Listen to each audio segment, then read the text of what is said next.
அது டெல்லிக்கு போய் திமுகவுடைய தலைமையிடத்தை அங்கே மாற்றிட்டாங்களாங்கிற வரைக்கும் விமர்சனம். தம்பி, நீங்கள் முரண் என்பது கொள்கையில் பிரச்சனை வந்தால் தான் முரண். எங்களுக்கு சில விஷயங்கள் வேண்டான்னு உள்ளது ஒரு தேர்தல் காலங்களில் எல்லா இடத்துலையும் வரக்கூடிய ஒன்று தான் புரிஞ்சுட்டு. அதனால அதே மாதிரி வரக்கூடிய விஷயத்த முரண்னு ஏன் நம்ம ஒரு புதிய வடிவம் அதுக்கு கொடுக்கணும், அதுதான் எங்கள்கிட்ட கேள்வி. அப்படி எந்த முரணும் இல்லை, எதுவுமே இல்லை. அதான் எல்லோரும் திரும்ப திரும்ப சொல்லுது, இது ஒரு கொள்கை அடிப்படையிலான கூட்டணி. அங்கே அவங்க தான் சொன்னாங்க நாங்கள் பங்கு வைக்கிற சண்டைன்னு. நாங்கள் அப்படி சொல்லலை. அது எங்களுக்கு எந்த பிரச்சனையும் இல்லை. வலுவான கூட்டணி தலைவர் அமைப்பார்.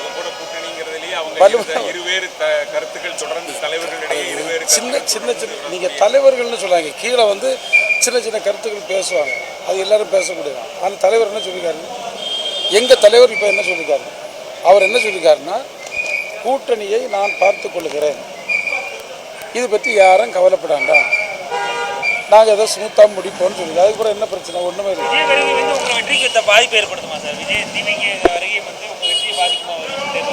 தம்பி, நாங்கள் யாரையும் நம்பி அரசியல் பண்ணலை.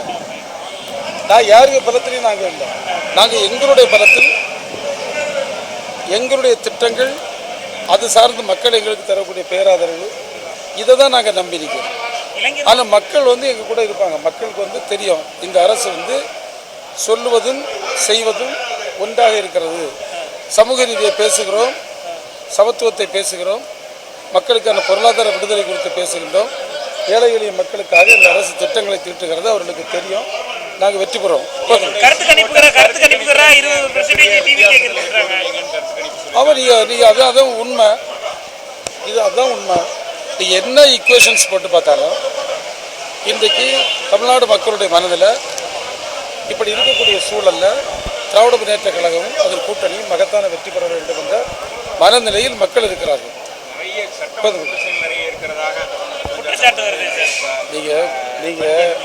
நீங்கள் குற்றச்சாட்டுலாம் பேசுவாங்க. நீங்கள் வட இந்தியாவில் பள்ளிக்கூடத்துக்கு போகிற பிள்ளைகளுக்கு எண்ணிக்கை அவ்வளவு இடைநிற்றல் பல லட்சம் ஏற்பட்டிருக்கு. வன்முறை சம்பவங்கள் பல அங்கே அரங்கேறி கொண்டிருக்கிறது. குழந்தைய பிடிச்சி திருமணம் பண்ணி கொடுக்கிறது கூடிட்டு இருக்கு. இதெல்லாம் யாருக்கும் தெரியாதா? எல்லாருக்கும் தெரியும்.